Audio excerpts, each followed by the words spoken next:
Donald J. Trump will be the 47th president of the United States of America following a decisive victory last night in the 2024 presidential race. Also, he will have a Republican Senate in his corner, and we will know relatively soon if he will have a Republican House. So today, let's talk about what happened, how, why, and what's next, especially amid the wildly different reactions to the news that we're seeing. And for good measure, we're going to hit on how all this connects to the numerous ballot measures we saw across the country. And so to start, I'll say last night, Donald Trump's victory was historic. 4 years after being voted out of office, Donald Trump became the second president to ever win non-consecutive terms, and he's actually the first ever felon to be elected to the presidency. And this as we wait for all of the votes to get tallied, because he may have actually also won the popular vote, which if his individual vote count holds, it will be the first time in 2 decades a Republicans won the popular vote. And, last night, pretty early on, things were already not looking hot for Harris, right? It started with the little things. Like we had talked about in the past, Virginia was a key state to look at, because while she was always expected to win there, it was very important to see, is her lead something closer to Hillary Clinton or Biden? And unfortunately for her, it was Clinton numbers. We also saw things like in Iowa where pollster Ann Selzer just kind of got slapped around. She's been considered one of the top pollsters in the country who is, or at least was, famous for her accuracy, with her before the election making the shocking prediction that Harris would beat Trump by 3%. But Trump, he ended up actually beating Harris by more than 13% with almost all the votes counted as of recording, which was just so enormously off that Selzer's now saying that she's reviewing the data to see where she went wrong. And so based off of those, along with a few other bellwethers, it was not surprising to see Trump absolutely dominate in the battleground states. The kind of final nail in the coffin being when the AP called Pennsylvania for Trump about an hour and a half after it called Georgia for him. So after that, he only needed 3 more electoral votes to win. And then he got more than that when the AP called Wisconsin for him early this morning, with Trump then knocking down that final chunk of the blue wall and successfully flipping Michigan. And this is technically the 2 remaining swing states, Arizona and Nevada, as I'm filming. They haven't been called yet. But that's really more about seeing the final electoral count and whatever the popular vote is. And so with this, as far as why, while yes, in the coming days and weeks and for however long, people are going to be playing the blame game, pointing fingers while writing and filming retrospectives.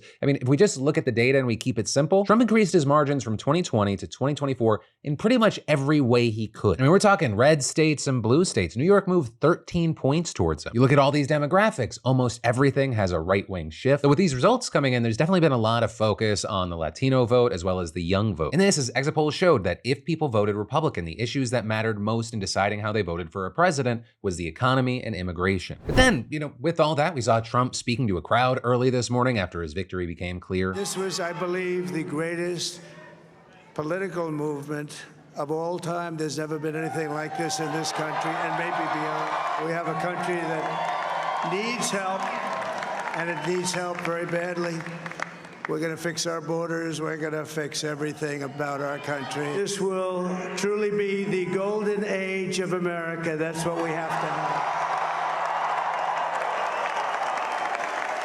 This is a magnificent victory for the American people that will allow us to make America great again. And from there, in addition to thanking the American people, he went on to acknowledge some of his most high-profile allies, complimenting and congratulating J.D. Vance. And he is a feisty guy, isn't he? I've said, go into the enemy camp, and the enemy camp is certain networks, and a lot of people don't like to, sir, do I have to do that? He just goes, okay.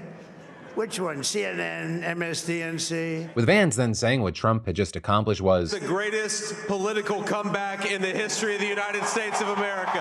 And after the greatest political comeback in American history, we're going to lead the greatest economic comeback in American history under Donald Trump's leadership. Trump then coming back, thanking his top campaign advisors, also shouting out Elon Musk. A star is born, Elon. He then spent a couple of minutes gushing about SpaceX's successful landing of its Starship rocket last month. And it came down so gently, and then it wrapped those arms around it, and it held it, and just like you hold your baby at night, your little baby. And it was a beautiful thing to see, and I called Elon. I said, Elon, was that you? He said, yes, it was. I said, who else can do that? Can Russia do it? No. Can China do it? No. Can the United States do it other than you? No, nobody can do that. I said, that's why I love you, Elon. And of course, all of this is Musk's been spending time and millions of dollars trying to get Trump elected. And actually with that, Musk's expected to have a position in Trump's administration, with Trump then thanking and giving the mic over to UFC CEO Dana White, who then himself gave shout outs. I want to thank some people real quick. I want to thank the Nelk Boys, Aiden Ross, Theo Vaughn, Bustin' with the Boys, and last but not least, the mighty and powerful Joe Rogan. With Trump then coming back and calling out RFK, who reportedly he's promised control of the public health agencies. And he's going to help make America healthy again. He wants to do some things, and we're going to let him go to it. I just said, but Bobby, leave the oil to me. We have more liquid gold, oil and gas. We have more liquid gold than any country in the world, more than Saudi Arabia. We have more than Russia. Bobby, stay away from the liquid gold. Other than that, go have a good time, Bobby. And actually, on the health note part, RFK reportedly said today that entire departments within the Food and Drug Administration have to go, saying to MSNBC, in some categories, there are entire departments, like the nutrition department at the FDA, that have to go, that are not doing their job. They're not protecting our kids. And in that same interview, when RFK was asked if there are any vaccines he would take off the market, he replied, I'm not going to take away anybody's vaccines, with him further adding that it is about choice and people making their own informed individual decisions. But then, with all of that said, as far as on the other side, right, Kamala Harris, she did not release a statement last night. Instead, we learned that today she called Donald Trump to concede the election, with her reportedly congratulating him and discussing the importance of a peaceful transfer of power and being a president for all Americans. With the Trump campaign spokesperson saying that he acknowledged Vice President Harris on her strength, professionalism, and tenacity throughout the campaign, and both leaders agreed on the importance of unifying the country. With then Vice President Harris speaking to the American people today, just before we uploaded the show. The outcome of this election is not what we wanted, not what we fought for, not what we voted for, but hear me when I say, the light of America's promise will always burn bright. With her going on to emphasize the need to accept the outcome of the election and promising to engage in a peaceful transfer of power. A fundamental principle of American democracy is that when we lose an election, we accept the results. That principle, as much as any other, distinguishes democracy from monarchy or tyranny. And anyone who seeks the public trust must honor it. We owe loyalty not to a president or a party, but to the Constitution of the United States. They're then concluding by vowing to continue fighting for what she believes in and encouraging her supporters not to give up. While I concede this election, I do not concede the fight that fueled this campaign. I will never give up the fight for a future where Americans can pursue their dreams, ambitions, and aspirations, where the women of America have the freedom to make decisions about their own body and not have their government telling them what to do. We will never give up the fight to protect our schools and our streets from gun violence. And America, we will never give up the fight for our democracy. The fight for our freedom will take hard work. But like I always say, we like hard work. And the fight for our country is always worth it.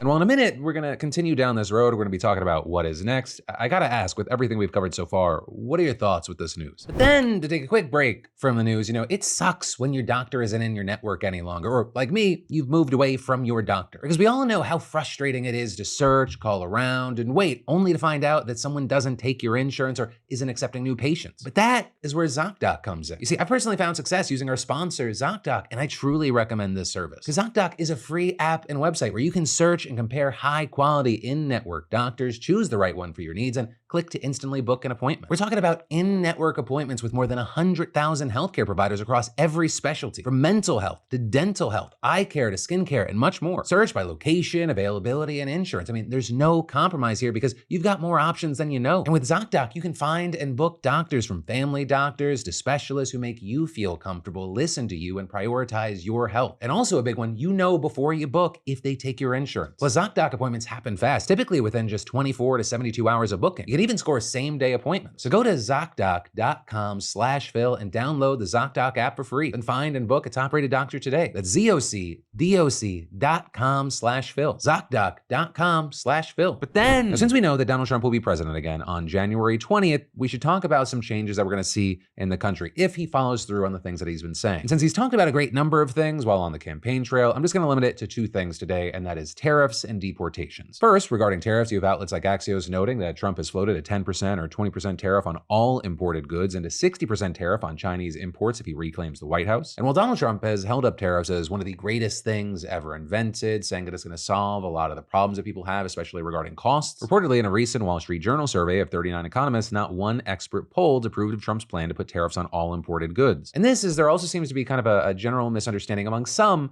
regarding what tariffs do. But as Axios notes, Trump is right that tariffs can raise revenue for the governments imposing them, but saying he's wrong when he claims they only punish manufacturers abroad. They can also hurt US companies and consumers. Right? And that because let's say you're importing something from China. China is not paying the tariff. The American is paying the tariff, with that extra added cost affecting Americans in one of several ways. One, the person importing can raise the price of the product that they're selling, which is then costing the consumer more money, and possibly the person that's selling the product gets fewer sales. They could also keep their price the same, but make less profit. Or, and this appears to be Trump's thinking, they then work with an American manufacturer, or depending on what the tariffs are for specific countries, a different country than China. And this is the Biden administration, as reports note, kept and even expanded some of Trump's tariffs, and adding President Biden also imposed his own tariffs, for example, on Chinese electric vehicles and batteries. And those specific tariffs have been more widely seen as a way to try to limit the damage that China's trying to do to American markets. Right? And the way that those tariffs are often explained is as a defensive move, a way to combat China from driving out US competitors and dominating entire industries by setting below market prices. Right? Think of it kind of like trying to fight off a Walmart that's going to put all the other shops around it out of business, though I guess on a global scale and as far as the mom and pop shop. You're talking about US industries, and it's also not that simple, right? Then you have to worry about retaliatory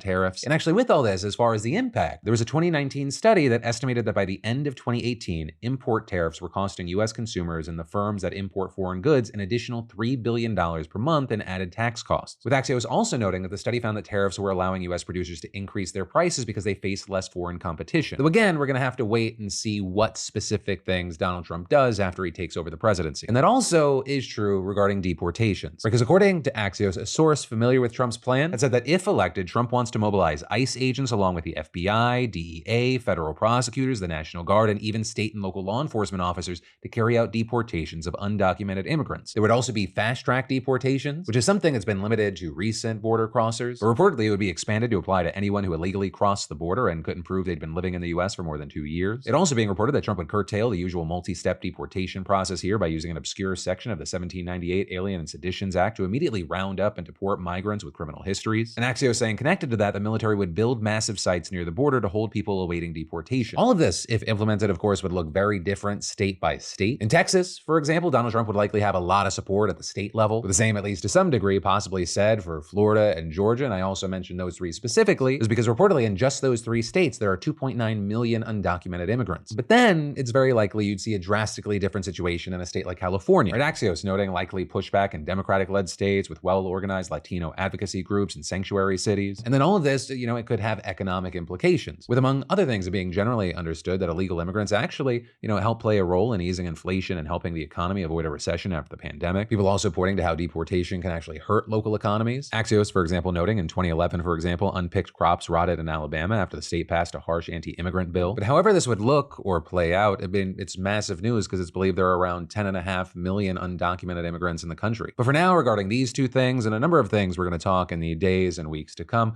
we're going to have to wait to see what actually happens. What was said on the campaign trail on that road to the White House, and then what does it actually look like when the administration is in power? The broad strokes, the core, the nooks and cranny, all of it. And then, as promised, let's talk about ballot measures. Right? Because while everyone was also voting for candidates or against candidates and the numerous things they represent or say they stand for, individual ballot measures show us exactly what people think on a specific topic. There's no calculus that needs to be done of, oh, I don't like this policy, but I like this one, lesser than two evils, this. And so we'll start here with one of the hot button topics of this election cycle, and that is abortion. Right? And that because 10 states this year asked voters whether they should lock in abortion rights into their state constitutions. And what we saw is that in 7 of those states, the measures passed. First, there's places like Maryland, Montana, Nevada, and New York where abortion's already legal, and the passing of this measure is really just to ensure that it can't be messed with in the future. Then in Colorado, there were already no gestational limits, and their passing measure allows public funds to be used towards abortion, meaning that the path is now clear there for the state to potentially cover abortion under Medicaid and some state employee health insurance plans. But then you also had other states using their reproductive rights measures as ways to overturn existing abortion restrictions. Right, like in Missouri, which currently has a near total abortion ban with no exceptions even for cases of rape and incest. But now with their Right to Reproductive Freedom Amendment passing with 53% support according to the AP, things are changing. With that amendment enshrining the right to make all decisions regarding reproductive health care without government interference. And with that, you had Rachel Sweet, the campaign manager of Missourians for Constitutional Freedom, adding in a statement, "Today, Missourians made history and sent a clear message. Decisions around pregnancy, including abortion, birth control, and miscarriage care, are personal and private and should be left up to patients and their families, not politicians." Also, in Arizona, you had a similar story with Prop 139 passing, which secures the right to abortion until fetal viability in the state's constitution. And that passing with 62% support, meaning that Arizona's existing 15-week ban will be overturned. But every one of these measures did not pass. Like in Florida, for example, they had Amendment 4 that would have made clear that no law could, quote, prohibit, penalize, delay, or restrict abortion before viability, which key thing would have overturned the 6-week abortion ban that went into effect back in May. And while Amendment 4 did get the majority of the votes, reporting 57% support, Florida has a constitutional requirement of a 60% majority in order to pass an amendment, which is why you had Lauren Brenzel, the campaign director for the Yes on 4 campaign, saying, "The reality is because of Florida's constitution, a minority of Florida voters have decided Amendment 4 will not be adopted. The reality is a majority of Floridians just voted to end Florida's abortion ban." But then, way more decisively, in South Dakota, the AP says that 61% of voters rejected Amendment G, an amendment that would have overturned the state's current abortion ban and guaranteed the right to an abortion without restriction in the first trimester, with it then also allowing abortion with escalating restrictions further into the pregnancy. But then finally, here we'll talk about Nebraska. Right in that, because they had 2 separate reproductive rights measures on the ballot this year. One that would have legalized abortion until viability or when medically necessary, and then 2, right, the other that would enshrine the existing 12-week ban in the state's constitution, restricting abortion to the first trimester except in cases of rape, incest, or medical emergencies. Now with that, if you think that it's confusing that there were dueling ballots, yeah, it led to a lot of confusion. In the lead up to the election, you had organizers for each measure accusing the other of using misleading tactics to trick voters. And in fact, this last summer, the Nebraska Secretary of State's office said they received nearly 100 affidavits from voters asking for their names to be removed from an abortion petition that they had been misled into signing, with notably the majority of those at the time asking to have their names scrubbed from the petition supporting the 12-week ban. But then, the key thing, on election day, that's the one that got the most votes, with the reportedly getting 53% of the vote compared to just 49% for the until viability measure. But then also regarding other ballot measures that are getting nationwide attention, we have marijuana legalization. Right in that, because there were 3 states with measures on the ballot to legalize recreational marijuana, specifically Florida and both Dakotas, with the no votes in the Dakotas taking it by a good margin, 53% in North Dakota and 56% in South Dakota. And then in Florida, that 60% rule claimed another victim, with Amendment 3, which would legalize weed recreationally for people 21 and over, getting 56% support, not hitting the 60% threshold. And in fact, the only state that ended up passing marijuana legislation yesterday was Nebraska, with the folks there passing Initiative 437 to legalize medical marijuana with 71% of the vote. And that along with Initiative 438 to establish a Nebraska Medical Cannabis Commission to regulate the medical marijuana program. But then, taking a quick break from the news, y'all, I know that you care about accessing free internet safely and keeping your digital life secure. And so with that, I gotta ask some of you, then why do you still not have a VPN? Especially when the fantastic sponsor of the Philip DeFranco Show, NordVPN, has started their Black Friday sale. Like right now, when you go to nordvpn.com/Phil. Right, and this is, I use NordVPN to keep my digital life secure, but also so my family can access streaming content from around the world. Plus, I've also found more value knowing that NordVPN gives us some of the best ways to ensure open access to information globally. Because with NordVPN enabled on your devices, your data is encrypted and flows between the device and Nord secure servers. So whether it's a cyber criminal trying to intercept your data or a state actor attempting to block you, Nord keeps you protected. They prioritize your privacy with a strict no logs policy, meaning that they'd never track, collect, or share your information. Plus, their kill switch feature, it ensures that your data is never exposed. And remember, like I said, NordVPN has begun their Black Friday deal. So you just go to nordvpn.com/Phil and you'll get a huge discount on a 2-year plan, plus 4 additional bonus months. It's risk-free with Nord's 30-day money-back guarantee, and it is the best deal on the internet. So get it now at nordvpn.com/Phil or click the link in the description down below. But then, when we think of lead poisoning in the United States, maybe we think of leaded gasoline or lead paint, but usually the worst example that comes to mind is the water in Flint, Michigan, which, makes sense. It was a horrible criminal disaster that'll never be undone. But what if I were to tell you that what happened in Flint, something considered extreme for the United States, is actually the norm for much of the rest of the world? In fact, even that's too generous. For the majority of the world's children, what happened in Flint is 10 times better than what's happening to them right now. Because at the height of Flint's water crisis, 1 in 20 children there had elevated blood lead levels. But in low and middle income countries, half of all children, or an estimated 800 million of them, they have elevated blood lead levels, according to UNICEF and the nonprofit Pure Earth. So comparatively, lead poisoning in the poorer parts of the world, it's a massively bigger issue, yet surprisingly, it's also easier to solve, right? Because while in the US, cleaning up lead means digging up and replacing tons of old pipes, right? Something that'll cost tens of billions of dollars. In poorer countries, it usually means making relatively simple adjustments to how certain products are made, which often cost just millions of dollars. And so with this, let's take a look at one of the most famous examples of this, Bangladesh. Right? And one character that you need to know about is Jenna Forsyth, a then PhD student at Stanford. Right? Because in 2014, as she explained to NPR, her advisor gave her data showing that around half of a sample of over 400 pregnant women in rural Bangladesh, they had high levels of lead in their blood. So tagging along with some other researchers, Forsyth hopped on a plane to go investigate. But when they got there and they interviewed these pregnant women, they just couldn't figure out where all this lead was coming from. Right? They suspected agricultural pesticides, but sampling hundreds of agrochemicals, it turned up nothing. Then they tried lead paint, but the women lived in primarily unpainted tin homes, so that wasn't it. So then, how about lead soldering on cans, right? That can flake off into the food. Except whatever amount of lead that did contribute, it wasn't enough to explain the data they had. I mean, they tested every guess they had, soil, water, rice, but nothing came up. So Forsyth went back to the drawing board, meaning she dug up older research for any clues. And in one small study of 28 kids, she found the answer hiding in plain sight. Turmeric, right? If you've ever had curry, this bright yellow spice is what gives it its iconic golden hue. I mean, it's one of the most common ingredients in South Asian cuisine, so the idea that it was poisoning people, it came as a shock. But Forsyth and her team, they tested turmeric powder and turmeric roots from local markets, and both contained the same amount of lead found in the pregnant women's blood. And so then the next step was to figure out how lead was getting into the roots to begin with. And so after talking with farmers, they learned that it all went back to the 1980s when a major flood fucked everything up. Right? All of a sudden, the turmeric roots, they wouldn't dry properly in the sun, so they turned a blackish color instead of their usual yellow. And so the farmers at the time, they did what they thought made sense. They polished their crops with the cheapest yellow pigment available at the time, lead chromate, right? Because at the marketplace, those brighter roots, they sold better. So even after the floodwaters receded, farmers then just kept up the practice. But it also wasn't limited to Bangladesh, right? These lead contaminated spices, they spread across and beyond South Asia, including with India, Pakistan, and Nepal. And that being just one source of global lead exposure, but there were also many others, from house paint, makeup, pots and pans, to cookware, glazes, and improperly recycled batteries. And this is the consequences have been nothing short of enormous. It's estimated that lead kills some 1.5 million people every year. And then, there's disability and disease, which especially impairs children, or with about 20% of the academic gap between upper income and lower income countries' kids being attributed to lead. And then also, if you want to put a dollar figure on it, the World Bank has estimated that the yearly global cost of lead exposure, including low IQ points, premature deaths, and welfare expenditures, it's $6 trillion, or 7% of the entire world's GDP. But none of this is inevitable, and Bangladesh proved it. Because in 2019, Forsyth and her team took their findings to the country's Food Safety Authority, and the government, they didn't hesitate, with officials then putting out public notices in the top newspapers warning the public and vendors not to buy the brightly colored turmeric. They also distributed 50,000 educational flyers across the country, as well as directly alerting major turmeric farmers and organizing workshops with mill owners. And then, just to make sure everybody got the message, they pulled off a dramatic demonstration of how fucking serious they were, with the government inviting television crews to the main spice market in the capital to broadcast what happened next, with officials whipping out these devices that looked like radar guns and scanning every vendor's turmeric for lead contamination. How they even had a judge there to issue rulings right on the spot in a so-called mobile court. Right? And so when all was said and done there, the government confiscated nearly 2,000 pounds of turmeric, and they dished out tons of fines. And since then, Forsyth tells NPR that the share of turmeric samples testing positive for lead, it has dropped from 47%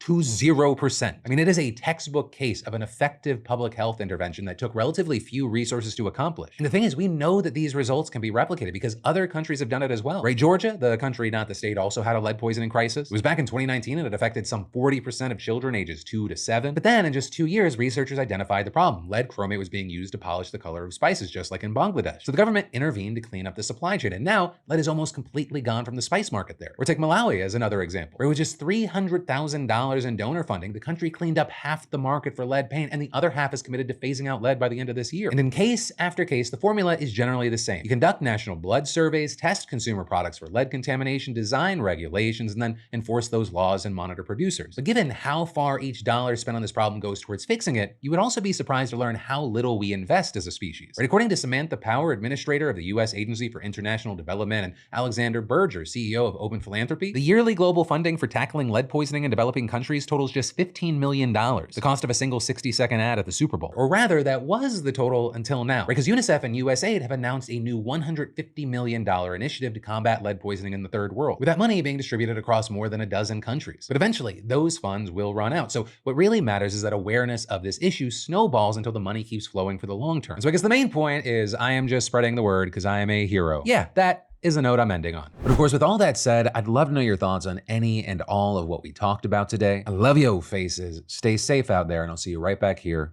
tomorrow.